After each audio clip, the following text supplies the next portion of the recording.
Okay, in this video we're going to pick up with a look at loan refinancing. So real quickly, a refinance is just simply getting a new loan to replace an existing loan. So a few reasons you might do that. One is to lower the interest rate and therefore lower your payments. This is a frequent reason why single-family house purchasers will refinance a loan, is to get a lower interest rate and therefore a lower payment each month. Another thing you might do in a refinance is get a longer term. So perhaps you only have a couple of years left on the loan and it's not going to be fully paid off. This is frequently the case with commercial loans, and so we might want to refinance to extend the term out maybe to 5 or 10 years so we have more time to pay down the debt. Another reason is to do a cash out refinance. This is probably more prevalent in the commercial world, but it can happen sometimes in the single family world as well. And this is where you just get a new loan that replaces and exceeds your existing loan, and that excess money is money you can put in your pocket. So we're going to look at lowering your rate and a cash out refinance. Some examples there. So the things you need to know whenever you're considering a refinance and making a decision about that are the existing terms of your loan, the new terms, so the terms for the prospective loan that you're thinking about, and then you need to know any associated fees that are going to be involved. So let's look at a first example here. And as background, 5 years ago we purchased a home and got a $200,000 loan with an interest rate of 5.5%. This was a 30-year loan, by the way. We are considering a new loan at a rate of 3.75%. It'll cost us 1.5 points and $500 in fees, and we're going to keep this loan until maturity. So to begin with, we need to keep one thing in mind always when we're doing a refinance, is to keep it on an apples to apples basis. And so whenever we're looking at replacing this loan, this original loan that we have, which now has 25 years left, right? Because it was originally 30, we've used up 5 years of that, so there's 25 years left. Whenever we're replacing that loan with a refinance, we want to consider a loan with the exact same maturity. So we would only be considering a 25-year loan as the replacement loan. Otherwise, the numbers are going to get distorted and you can make bad decisions. So let's look at how this would work. We can look and see what our old payment is, and we need to figure out how much we still owe on that original loan. So we're going to look at Excel here in a second, but these are, again, both processes, both functions that you should know how to use in Excel, both problems you should be able to solve. So the first one is to figure out the payment. That is $1135.58, and we should be able to figure out how much we still owe on that loan after 5 years of making payments. So that number will be $184,921. Next, we need to determine what the new payment will be. Again, keeping in mind that we want to have only 25 years on the term of this new loan. So when we stick all that stuff in, we're going to see that the payment required is $950.74. And so this means that we are saving $184.83 every month if we do this refinance. So in order to save that, we got to pay some out-of-pocket costs. There's $2,774 for the points, an extra $500 in fees, and so our total out-of-pocket cost is $3,274. And so the question that we're trying to figure out here is it worth it to pay all those fees in order to save this amount of money every month for the life of the loan? So in order to do that, we'll jump to Excel real quick and take a look at these calculations and how we did them. So over here in the top left corner, we have the calculations required for this loan refinance decision. The first thing is our original payment. So we go down with all the inputs, $200,000. We're paying it down to zero over 30 years, 360 months. Our initial interest rate is the 5.5, so we're going to divide that by 12 to get the periodic rate. And then we compute the payment. So that payment, as we talked about before, is $1135. In order to determine how much we owe after 5 years, we're going to again start with the $200,000. We're going to put in 60 payments. We've made 60 payments of that amount, and I'm just linking to the calculation we did above. So we're paying that amount, we've got that interest rate, so that's the same interest rate, and we just solve for the future value. This tells us how much we still owe after 5 years, and by the way, this is the amount that we're going to refinance. That's the new loan amount going to be. So we have to do this calculation. Our new loan, I'm just going to link up to the calculation we did above. We're going to pay it down to zero over the remaining 25 years. So 25 years times 12 is the 300 periods. My new interest rate is 3.75%. So I'm going to divide that by 12, and then I compute my new payment, and that is $950.74. So, and then I guess the last piece here is to look at the cost. We're paying points of 1.5% of our loan amount. So 1.5 points means that we're paying $2,774, and then fees are $500. So our total out-of-pocket costs are $32.74, let's call it. So now, how do we make sense of all this stuff? Well, there's a few different methods we can use, all that go back to finance, kind of the introductory finance course. So the first thing would be to look at a payback. So the payback method, we're just looking at our total cost, seeing how many months it's going to take us to recoup that based on our savings. And in this case, about 18 months, we will have recouped all of our costs, all of the out-of-pocket costs, and then anything after those 18 months is savings, right? So in this case, 18-month payback, that might help inform our decision. Some better methods that we look at more favorably in a finance context would be to look at the IRR. So here I've got, again, the upfront cash flow. I'm having to pay, or in one way you could think of it as being an investment. I'm going to have to invest $32.74, and over a 25-year period I'm going to earn $184.84. That's the monthly savings. And so when I compute my IRR, I can use the rate function and get this. I need to multiply it by 12, by the way, to get an annual rate, and that's going to be 67.75%.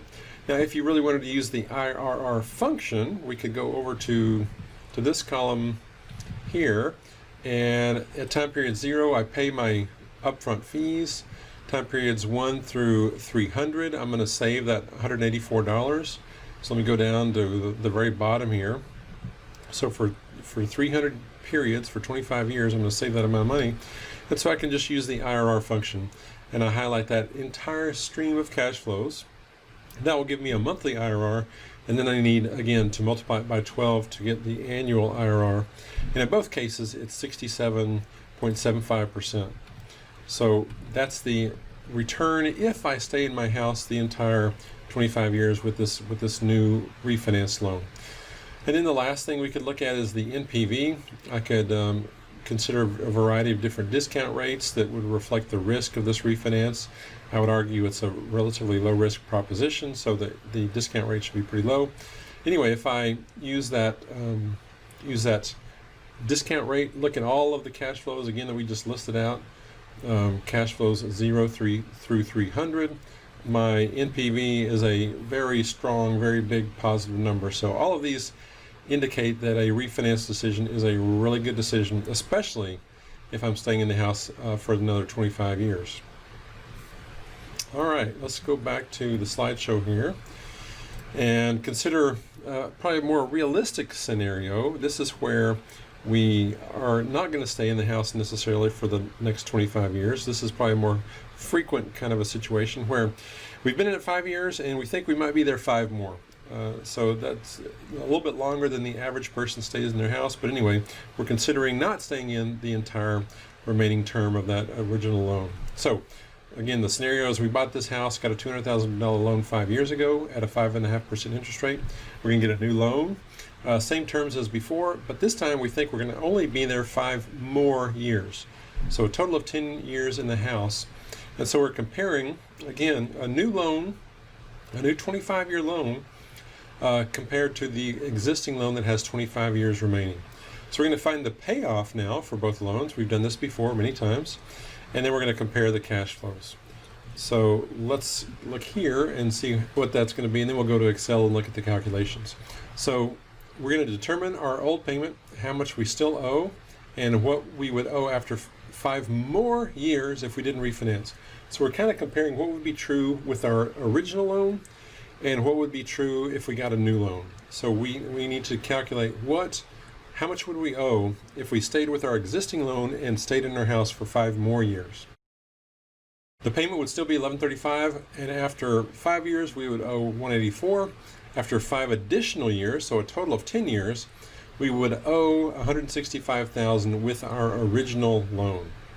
Now we look at the same kind of information with the new loan. We got the $950 payment if we borrowed that $184,000 to replace the existing loan. After 5 years, if we took the new loan, we would owe only $160,357. So what we're doing is not only saving some money every month, but we're also chopping down how much we would owe after 5 additional years. We would owe $4,700 less after 5 years of making payments with our new refinanced loan. So all of this, you get all of this for only the low price of that upfront investment, $32.74. So let's go to Excel and look at these calculations. Let me go down to this section here. And so now we're again assuming that we're staying in the house for 5 additional years. So this has the same calculation that we talked about earlier. We're just coming up with the price, the payment, sorry, not the price, we're coming up with the payment amount that's required for the original loan. This calculation determines how much we have to refinance. That's the $184,000. We've already looked at that. Now this calculation is a new one. We haven't done this yet, and this is asking the question, how much would we owe after 5 additional years, so a total of 10 years with our original loan? And that's why I have this number as 120, because it's 10 years times 12 periods per year. Again, our original interest rate was 5.5. We've been making this payment for 120 periods. How much would our loan be paid down to starting from $200,000? So we would be down to a payoff amount of $165,082. So that's going to be a point of comparison as we continue on. And then lastly, we got our new loan terms. We're refinancing. We would be replacing the amount that we owed after 5 years. Our new rate is here. The number of periods. We've already done this part. We've calculated the payment. And then we want to find out how much would we owe after 5 years with this new loan.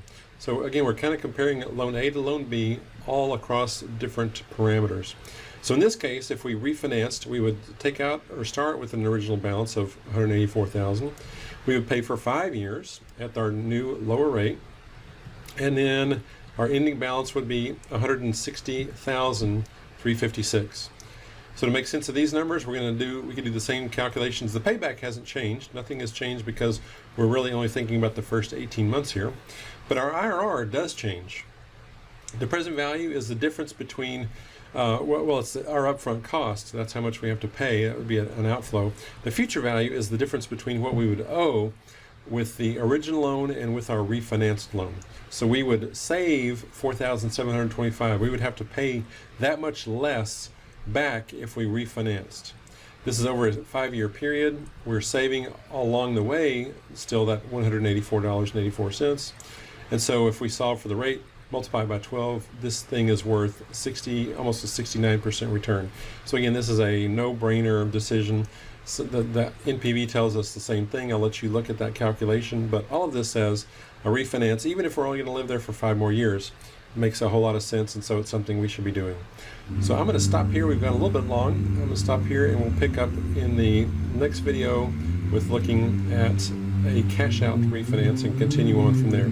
So I will see you then.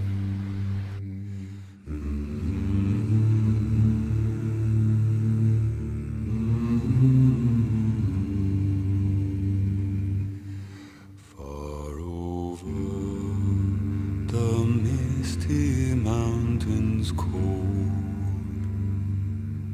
to dungeons deep and caverns old, we must away ere break of day to find our long forgotten gold.